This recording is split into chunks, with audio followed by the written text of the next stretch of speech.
The most important special operations unit you've never heard of may not officially exist under the name people think it does. The Activity, Centra Spike, Gray Fox, Task Force Orange, they don't kick in the door, they find the door. From the failure at Desert One, to the rescue of General James Dozier, to the hunt for Pablo Escobar, Saddam Hussein, Zarqawi, bin Laden, and ISIS leadership, the same lesson kept repeating itself. The raid may last minutes, the intelligence effort can take years. A unit whose mission has remained brutally simple: find the target, develop the target, enable the operation. This is the story of the intelligence support activity.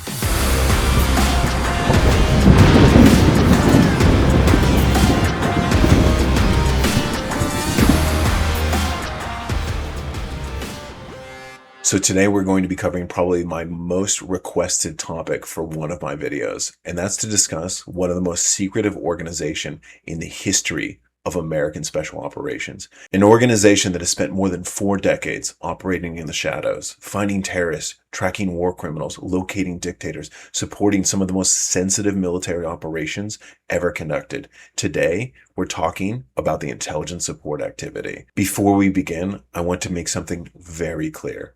Everything discussed in this video comes from publicly available sources: books, news articles, academic research, interviews, government documents, and information that can be found openly on the internet. I am neither confirming nor denying the accuracy of any specific claim discussed in this video. I am simply presenting and analyzing information that has already been publicly reported by journalists, historians, researchers, authors, and former government officials.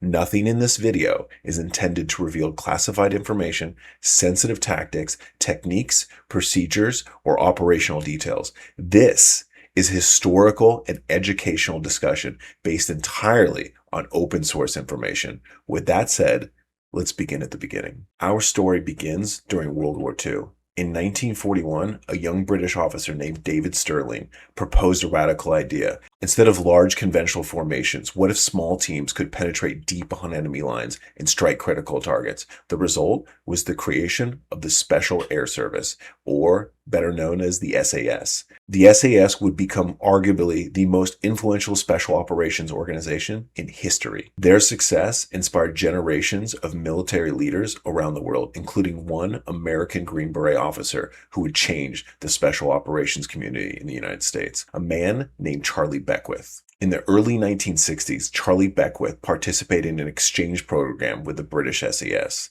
And at that time, Beckwith was a Special Forces officer. This experience with the SAS would change the course of American Special Operations history. While serving along the SAS, Beckwith became convinced that the United States lacked a critical capability. America had special forces, they had Rangers, they had SEALs, but America did not possess a dedicated national-level counterterrorism and hostage rescue force comparable to the SAS. For years, Beckwith pushed the idea, and for years, he encountered resistance. And many senior military leaders at that time simply just didn't see the need. But then, the world changed. During the 1970s, international terrorism began receiving worldwide attention. Aircraft jackings, embassy seizures, hostage situations, political violence. The event that most clearly demonstrated the problem occurred during the Munich massacre during the 1972 Olympics. The world watched as terrorists murdered Israeli athletes. This crisis exposed the inability of many governments to effectively respond to terrorist incidents. For Beckwith, it had reinforced everything he had learned from the SAS. The United States needed a dedicated counterterrorism force, and eventually the Army agreed. In 1977, Beckwith was finally authorized to create the first Special Operations Detachment Delta, commonly known as Delta Force. Delta Force represented something entirely new, a national-level counterterrorism force designed specifically for hostage rescue and direct action mission, which did not have that capability at that time. Unfortunately, shortly after its creation, Delta Force would face its first major test, the Iran hostage crisis. On November 4th, 1979, Iranian revolution stormed the American embassy in Tehran. More than 50 Americans were taken hostage. The crisis became quickly one of the most significant policy changes facing the United States. For months, diplomatic efforts failed. Eventually, President Jimmy Carter authorized a military rescue operation, and the mission would become known as Operation Eagle Claw. Operation Eagle Claw was incredibly ambitious. The rescue force would travel hundreds of miles into Iran. They would link up at remote desert sites, move assault forces into Tehran, rescue the hostages, and then extract everyone safely. The operation relied heavily on Delta Force. However, Operation Eagle Claw revealed serious weaknesses throughout the American Special Operations enterprise: mechanical failures, navigation challenges, command and control problems, inter-service coordination issues, and ultimately, tragedy. At a remote staging site known as Desert One, a collision between a helicopter and a transport aircraft killed 8 American servicemen. The hostages remained captive. The nation watched in shock. Most people are one decision away from changing everything. I spent years at the tip of the spear as a Tier 1 operator. And the one thing that separated the men who made it from the ones who didn't had nothing to do with talent. It was fitness, and not just physical fitness. The discipline, the clarity, the mental edge that comes from being locked in physically. And that transfers to every single area of your life. For a limited time, I'm offering a 30-minute one-on-one fitness consultation and audit. We will get on a call and I'll break down exactly what you need to be doing going forward. And not a cookie cutter program, but a custom strategy built for you that you can implement immediately. 30 minutes, $49.99. And you will walk away with a plan from someone who has operated and lived this at the highest levels. If you are serious about leveling up, click the link. But while most people remember Operation Eagle Claw as a failed hostage rescue mission, its long-term impact was far more than significant. Because Operation Eagle Claw exposed something else: an intelligence problem. After the operation, military planners conducted extensive reviews. One of the most important conclusions that America lacked a dedicated capability to collect tactical intelligence to special operations missions. The CIA had provided some level of strategic intelligence, and the military intelligence organizations provided a broader operational intelligence, but there was a gap. Who was going to infiltrate these denied areas? Who would conduct reconnaissance before special operations arrived? Who would identify the safe houses, the routes, the targets, the communications? Who would build the intelligence picture necessary to make the hostage rescue operation successful? The answer was nobody, because at the time, the CIA had a horrible relationship with the military, especially after the failure of Operation Eagle Claw. They were extremely hesitant to provide any sort of support or risk any more of their actual assets that were on the ground in Iran. But the realization that the military lacked this capability would ultimately lead to the creation of a new organization. Colonel Jerry King had already an extraordinary career. He served in Special Forces during the Cold War. He helped develop military freefall and rough terrain parachuting techniques. He served in Laos during the White Star missions. He served in Vietnam. But by the late 1970s, he was serving as the chief of the Unconventional Warfare Division on the Joint Staff. When the Iranian hostage crisis began, King became deeply involved in the planning process, formulating and briefing multiple rescue concepts for senior leadership consideration. While he was not a Delta operator on the ground at Desert One, he played a significant role in planning and development of rescue operations. And like many others involved in the operation, he came away convinced that America needed a dedicated special operations intelligence capability. So even before ISA officially existed, the Army began experimenting with a small classified organization known as the FOG, or the Field Operations Group. The FOG was designed to solve the exact intelligence problems identified during Eagle Claw. Its mission was to infiltrate denied areas, conduct reconnaissance, collect intelligence, and prepare the battlefield before direct action forces even arrived. One of its most notable missions involved Iran. According to the publicly available accounts, FOG personnel successfully entered Tehran disguised in European businessmen to conduct reconnaissance for a potential follow-on hostage rescue mission. That rescue operation was ultimately canceled, but the mission demonstrated the value of having intelligence personnel capable of operating deep inside hostile territory. The concept worked. On March 3rd, 1981, the Army officially transformed these capabilities into a permanent organization. The Intelligence Support Activity was born. ISA would first have to prove its value. The problem was that very few people knew exactly what to do with it. The CIA viewed the organization with suspicion. suspicion. Delta Force wasn't always sure where the boundaries between intelligence collection and direct action should be. Even within the military, there were questions about whether ISA would even fit into the larger national security structure. But before those debates could be even settled, ISA would actually receive its first opportunity to prove its value, and it came sooner than anyone expected. Strength isn't built in comfort, it's built through repetition, through discipline, through showing up when it would be easier not to. For me, training has always been about pushing limits, becoming stronger, faster, and more capable every single day. But the gear you wear matters. Barbell apparel was built for athletes who move, who train, who refuse to compromise between performance and style.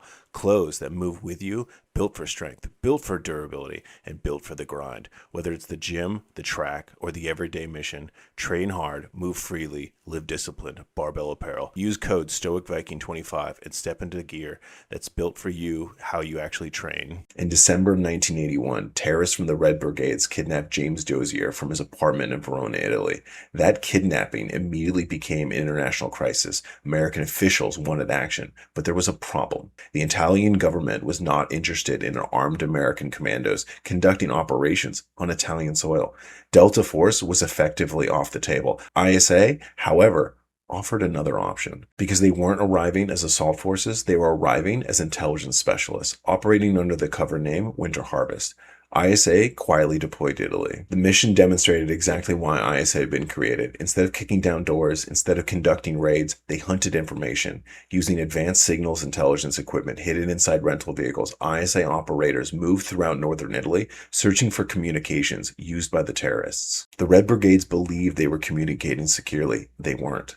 ISA intercepted their transmissions, tracked their patterns, mapped their network, and ultimately identified an apartment building in Padua being used to hold Dozier. The intelligence was passed to the Italian authorities, and then on January 28, 1982, an Italian counterterrorism force stormed the apartment. General Dozier was rescued alive, the terrorists were captured, and no American assault was ever required. No shots were fired during the rescue. For ISA, it was a massive validation. The organization had proved that the intelligence could solve the problem that direct action alone could not. While Winter Harvest demonstrated ISA's potential, events in Central America would significantly expand the organization's capabilities. Throughout the 1980s, communist insurgencies and civil wars were spreading across the region, particularly in El Salvador. American officials were deeply concerned about the Soviet and Cuban influence. The challenge wasn't finding enemy formations. The challenge was locating insurgent networks hiding among civilian populations. And that was exactly the type of problem ISA had been created to solve. To support operations in Central America, ISA worked closely with a highly classified aviation program known as Sea Spray.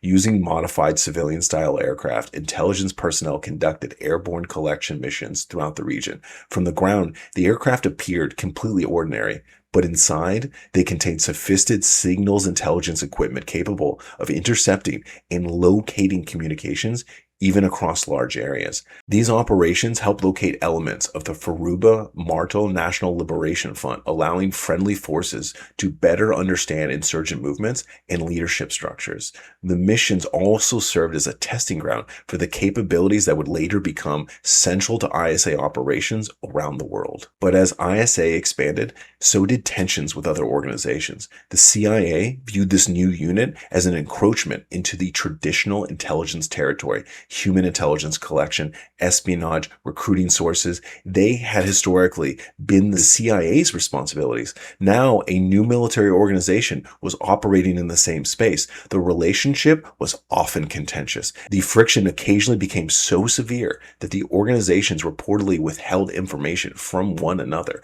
Ironically, there were occasions where ISA operators found themselves monitoring friendly communications simply to understand what other agencies were doing. These bureaucratic battles could be nearly as challenging as the operational ones. And ISA also experienced a lot of growing friction with Delta Force. The relationship was complicated. Delta needed intelligence. ISA provided intelligence, but some Delta operators felt ISA occasionally drifted too close to direct action missions. From Delta's perspective, ISA existed to support operations, not conduct them. Meanwhile, ISA personnel often operated in dangerous environments, and they felt they needed capabilities beyond their traditional intelligence collection. The result was a rivalry that lasted for years. Eventually, the organizations learned how to work together more effectively, but during the 1980s, the relationship was often far from smooth. In October 1983, the United States launched Operation Urgent Fury, following a violent coup in Grenada. The operation is often remembered for the communication problems, the coordination issues, and the famous story of American forces relying on tourist maps. But ISA's experience was very different. Before the invasion began, ISA operators entered Grenada posing as tourists and businessmen. They stayed in local hotels, observed military activity, mapped defensive positions, identified anti-aircraft systems, and most importantly, located the campuses where American medical students were being held.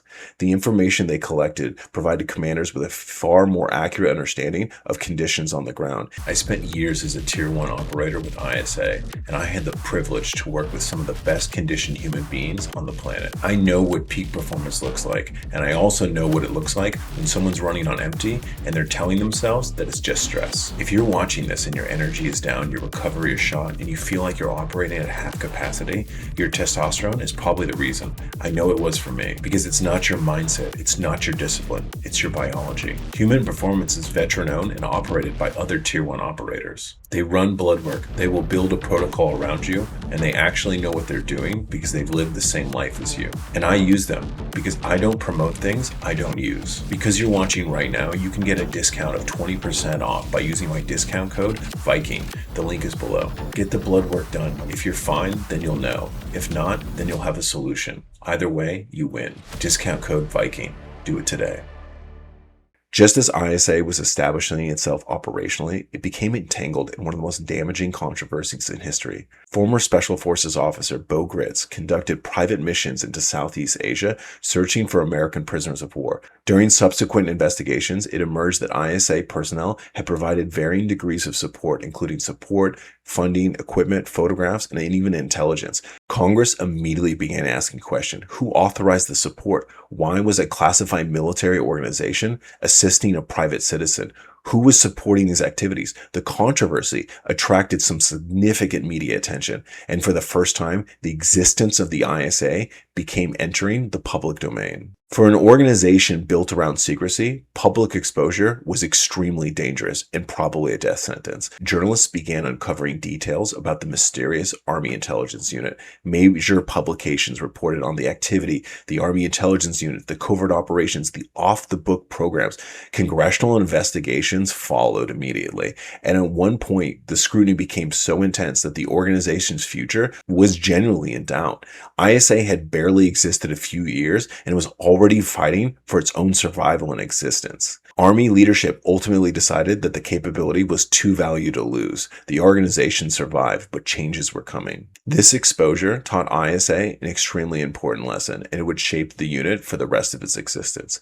If a name becomes public, change the name. If a cover is compromised, create a new one. This evolved into a pattern that would define the organization for decades. New administration titles, new cover names, new task force designations. The mission stayed the same, but the names changed again and again and again. By the late 1980s, the world was changing. The Cold War was ending. Large conventional conflicts seemed less likely, and increasingly, the threats facing the United States came not from armies, but from individuals, drug kingpins, terrorist leaders, insurgent commanders, war criminals. Finding one person among millions would become one of the most defining challenges of modern warfare. In 1989, the official designation, the intelligence support activity, was formally terminated.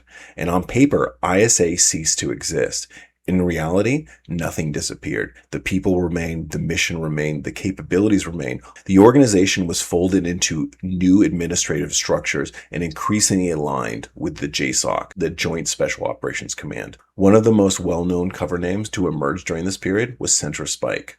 Under this designation, the organization continued refining what would become one of its signature capabilities, intelligence-driven manhunting, a capability that would soon be tested against one of the most notorious criminals in history, Pablo Escobar. And at the height of his power, Escobar controlled one of the most powerful criminal organizations in the world. He possessed immense wealth, a loyal network, corrupt officials, safe houses, and a population often too intimidated to cooperate even with authorities. Finding him proved extraordinarily difficult. The Colombian government launched an aggressive manhunt through a special unit known as Search Block. The United States then provided support. Amongst the organizations involved was CentraSpike. CentraSpike brought something unique to the fight: signals intelligence, radio direction finding, communications interception. Using specialized collection platforms and advanced tracking equipment, operators monitor Escobar's communications network throughout Medellin. But like many fugitives, he eventually made mistakes.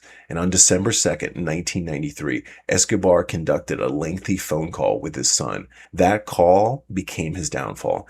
Using radio direction finding technology and intelligence collected through the operation, authorities were able to narrow his location. Colombian search block forces moved in. Escobar attempted to flee across the rooftops. He was killed during the ensuing confrontation. The raid itself lasted minutes, but the intelligence effort lasted years. It became one of the clearest demonstrations of ISA's emerging manhunting capabilities. The next major challenge emerged in the Balkans. The collapse of Yugoslavia during the 1990s triggered a series of brutal conflicts marked by ethnic violence, mass atrocities, and war crimes. Following the Dayton Agreement, international efforts shifted towards locating individuals accused of genocide and war crimes. Once again, the challenge was not defeating an army. The challenge was finding people who did not want to be found. During this period, ISA operated under another cover name, Torn Victor. The organization deployed throughout Bosnia and Herzegovina. One of the most significant initiatives at the time was Operation Amber Star, a highly compartmented effort dedicated to tracking fugitives wanted by international tribunals. ISA's role was not conducting the captures. ISA's role was finding the targets. Using surveillance, signals intelligence, human resources, and pattern analysis, operators built intelligence packages identifying the locations, movements, routines, and support networks of wanted individuals. Once targets were localized, intelligence was handed off to the capture forces. These affectionately named snatch squads often included elite units such as devgru, the British SES. ISA finds, someone else finishes. And by the late 1990s, ISA had perfected a process that would define much of its future: find the target, develop the network, build the intelligence picture, identify vulnerabilities, confirm the location, enable the operation, and then the world changed. On September 11th, 2001, terrorists attacked the United States. Nearly 3,000 people were killed, and America entered what would become known as the Global War on Terror. The scale of the conflict would transform every special operations organization in the country. America was no longer preparing to fight a large conventional army. Instead, it faced decentralized terrorist networks, safe houses, couriers, facilitators, bomb makers, financiers. This was not a battlefield defined by terrain or borders. It was a battlefield defined by information, and intelligence became the center of everything. In the weeks following 9/11, some of the first American personnel to enter Afghanistan were intelligence and special operations personnel. Among them were ISA operators. For more than 2 decades, ISA had quietly refined the art of intelligence-driven targeting. But by this period, the organization was increasingly associated with the designation Task Force Orange, or TFO. Before large conventional operations arrived, ISA personnel were already building intelligence networks, developing sources, identifying the targets, preparing the battlefield. The mission was not simply collecting information. The mission was creating opportunities for operations. And in many cases, intelligence collection began before most people even realized a military campaign was already underway. The organization's ability to operate in small numbers and low visibility environments made it uniquely suited for the opening phases of this war. And one of the most important figures of the global war on terror was Stanley McChrystal. When McChrystal assumed command of JSOC, he recognized a fundamental problem. The enemy operated as a network. Traditional military organizations were designed to fight hierarchies. To defeat a network, you needed a network. The enemy adapted way too quickly. The solution was integration. Analysts, collectors, targeters, signals intelligence specialists, operators, aviation units, all working together, all sharing information, all focused on the same objective. This transformation fundamentally changed how special operations were conducted. And out of this environment emerged one of the most influential targeting methodologies in the modern warfare. Find, fix, finish, exploit, analyze. F3EA. Find the target, fix the target's location, finish the mission, exploit everything collected, analyze the intelligence, generate new targets, then repeat again and again and again. Every raid generated intelligence. Every piece of intelligence generated additional targets. This process became a self-sustaining cycle. As operations expanded into Iraq, ISA became increasingly associated with another cover designation, Gray Fox. Gray Fox operators focused heavily on urban intelligence collection. Unlike conventional military units, the mission was not seizing terrain. Their mission was mapping networks. Every network had vulnerabilities. Gray Fox existed to find them. One of the first major intelligence challenges of the Iraq War involved locating Saddam Hussein. Following the fall of Baghdad in 2003, Saddam had disappeared into a network of loyalists, couriers, family members, and safe houses. The manhunt became one of the highest priorities in Iraq. Rather than focus directly on Saddam, ISA targeted the people around him. The organization gradually mapped Saddam's support network and identified key individuals connected to him. The breakthrough came when coalition forces captured a trusted courier known as the Fat Man. Information obtained from the courier was cross-referenced against months of intelligence collection and pointed investigators toward a remote farm near Tikrit. On December 13, 2003, during Operation Red Dawn, Delta Force operators and soldiers from the 4th Infantry Division raided the location and discovered Saddam hiding inside a concealed spider hole. And this raid lasted only a few hours, but the intelligence that was required for this capture took months. Once again, ISA demonstrated that finding the target is often harder than capturing the target. And if Saddam represented the hunt for a dictator, Zarqawi represented the evolution of modern counterterrorism manhunting. Abu Musab al-Zarqawi. As the leader of al-Qaeda in Iraq, Zarqawi became one of the most wanted terrorists in the world. Operating as a part of Task Force 626 and later Task Force 145, ISA under JSOC designation Task Force Orange became the primary signals intelligence and technical collection element supporting the hunt. Like Saddam, Zarqawi avoided electronic communications and relied heavily on couriers and trusted intermediaries. Using advanced signals intelligence, communication intercept, surveillance, and network analysis, the organization gradually identified key facilitators and couriers connected to the terrorist leader. By 2006, intelligence efforts focused on one of Zarqawi's most trusted associates. Through a combination of airborne surveillance, signals intelligence, and pattern analysis, ISA tracked the Sheikh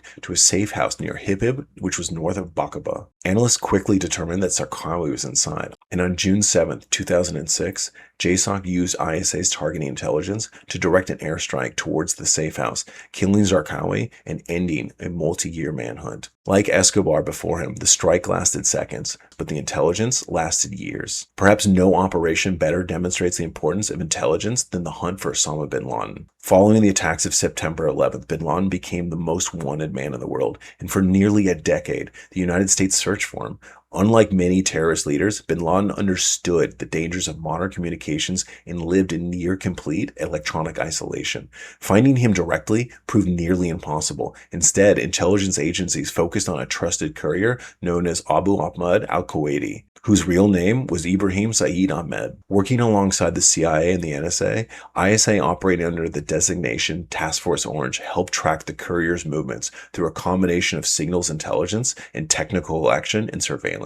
By following the courier rather than the target itself, intelligence personnel were eventually identified a heavy fortified compound in Abbottabad, Pakistan. Over months of surveillance and intelligence collection, analysts gradually built a compelling case that a high-value target was living inside. And then on May 2nd, 2011, the United States launched Operation Neptune Spear. While most people remember the operators from SEAL Team 6 and devgru who conducted the raid, the operation represented culmination of years of intelligence work. Bin Laden was killed, the force successfully exfiltrated, and once again ISA demonstrated the principle that had defined the organization since its creation after Eagle Claw. The assault itself lasted less than an hour. The intelligence effort lasted nearly a decade. The raid may be the final chapter, but the intelligence is the entire book. And if you're curious about ISA's representation in the movie Zero Dark 30, when you're watching the scenes when they're in Pakistan, the guy in the back with the computer, we'll just leave it at that. And now by this point, warfare had changed dramatically. The battlefield increasingly revolved around information, cell phone, internet communications, digital devices, biometrics, electronic signatures,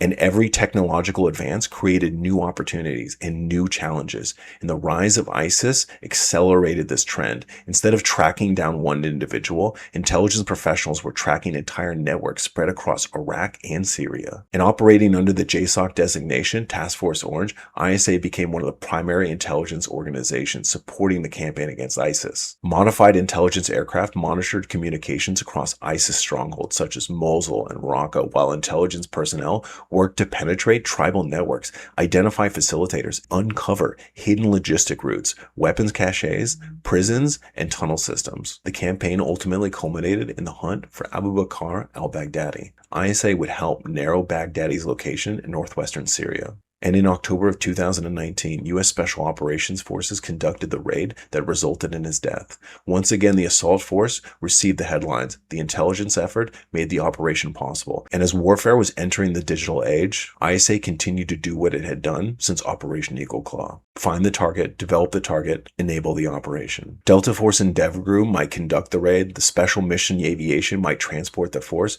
but before any of those things can happen, someone had to find the target. Someone had to understand its environment. Somebody had to build the intelligence picture. Increasingly, the responsibility belonged to ISA. The organization had evolved from a small group created in response to Operation Eagle Claw into one of the most sophisticated intelligence support organizations in the world.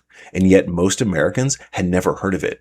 The final chapter of ISA's story is about the people, the tradecraft, the selection, and the capabilities that continue to make the mission possible today. One of the least understood aspects of ISA is the long history of utilizing female operators. Long before the military officially opened combat positions to women, ISA recognized something important. Espionage is different from direct action. In many environments, a heavily armed military-aged male immediately attracts attention, and a man and a woman posing as tourists do not. A couple walking through a city attracts less attention than a group of tactical-looking men.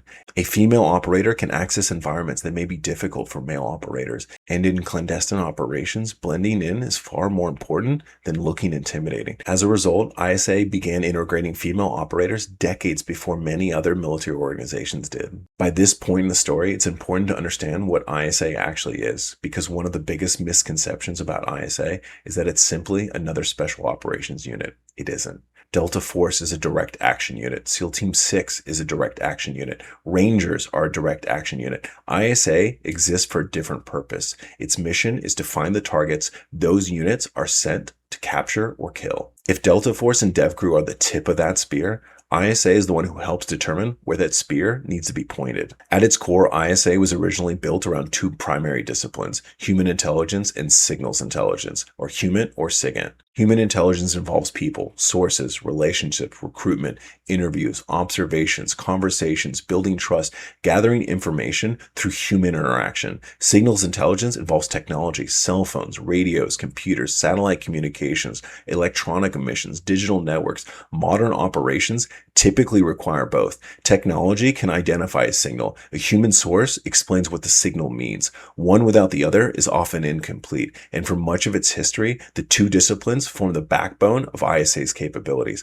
However, modern warfare has become significantly more complex, and today, ISA still specializes primarily in human and SIGINT, but it routinely incorporates nearly every available intelligence discipline to create a more complete and accurate intelligence picture. The objective is no longer simply locating a signal or recruiting a source. The objective is building a complete intelligence picture. A phone signal may indicate where someone is. A source may explain who they are meeting. Drone footage may confirm the movement patterns. Financial records may reveal who is paying them.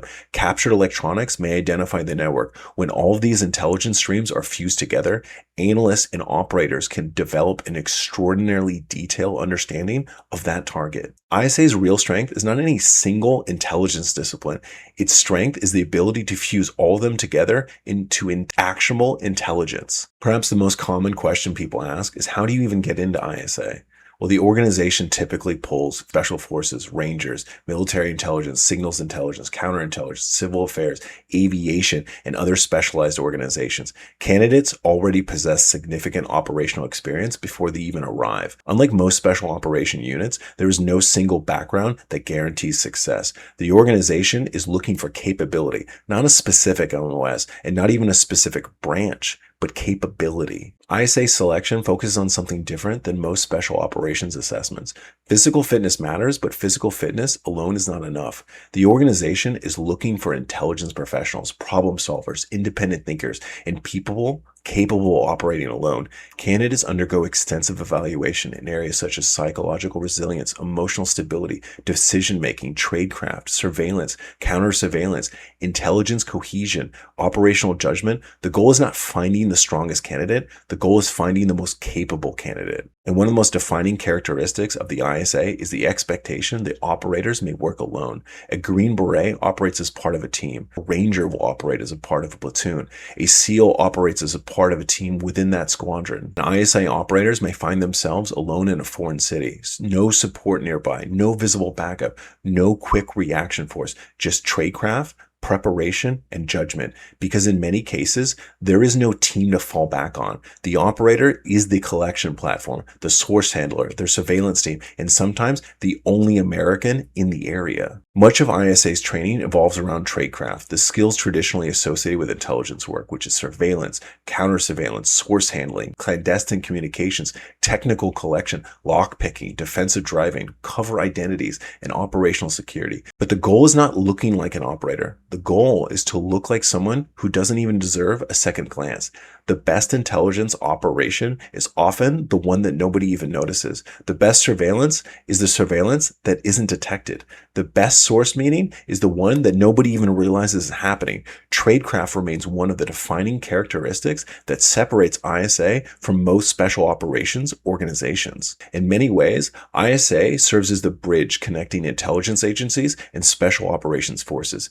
Delta may conduct the raid, CIA may provide strategic intelligence, but ISA helps identify the target, builds the intelligence picture, and creates the conditions that makes the operation possible. Because ISA remains one of the most secretive organizations in the US military, much of what we know comes from a small number of journalists, historians, and former members who have written about the unit. The first is the book Killing Pablo. It's a gripping account of the hunt for Pablo Escobar that heavily features the ISA operating under its 1990s cover name, Centra Spike. The book details how intelligence-driven manhunting, low-profile surveillance aircraft, and radio direction finding technology ultimately helped to locate Escobar. The next book is one that I have a history with, as a lot of you may know from my time in selection, is Killer Elite. Widely considered the definitive unclassed history of ISA, covering the organization's origins as FOG, its evolution in ISA, its early controversies, and operations ranging from Pablo Escobar to the global war on terror. The next book is Relentless Strike. This is a definitive history of JSOC and one of the best publicly available resources covering ISA's role in the manhunts for Saddam Hussein, Zarqawi, and Osama bin Laden. And this book actually came out while I was in the unit, and this book actually provided me more information about the unit than I even knew at the time. The next book is The Activity, which is written by a former member of the organization. This book offers one of the most rarest internal perspectives on ISA available to the public.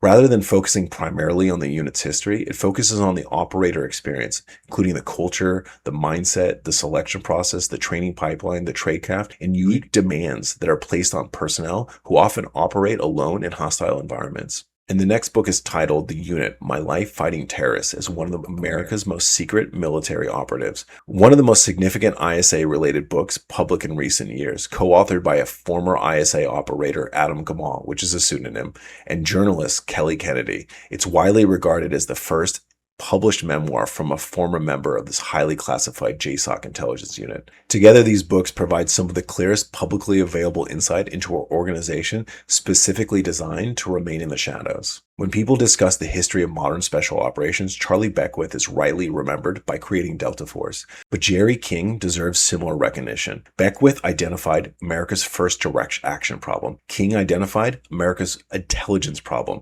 Beckwith built the force that could conduct the raid. King built the force that could find the target. And without Jerry King, there almost certainly would not have been. From the deserts of Iran to the streets of Italy, the jungles of Central America, the rooftops of Medellin, the mountains of Bosnia, the safe houses of Iraq, the compounds of Pakistan, and the battlefields of Syria, ISA has spent more than 4 decades doing the same thing, finding people who do not want to be found. Most Americans have never heard of the organization. Many never will. And that's probably exactly how people inside prefer it. Because while Delta Force and SEAL Team 6 may conduct the raids that make headlines, ISA exists in the shadows before the operation ever begins, quietly, patiently, building the intelligence picture, developing the target, and making the mission possible. The names have changed, the cover designation have changed, the conflicts have changed, but the mission has remained remarkably consistent since Jerry King stood up the organization in the aftermath of Operation Eagle Claw. Find the target, develop the target, enable the operation. And for more than 40 years, that's exactly what ISA has done.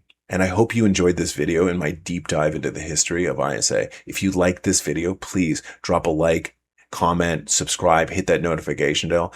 By doing so, you help this video to find a larger audience, you help my channel to grow, and the messages that we're trying to get out there of mental health, physical health, can not only help to find the people who want to hear them, but maybe even the people that need to hear them. I hope everybody enjoyed this. Everybody have a great day, and I'll talk to you guys later.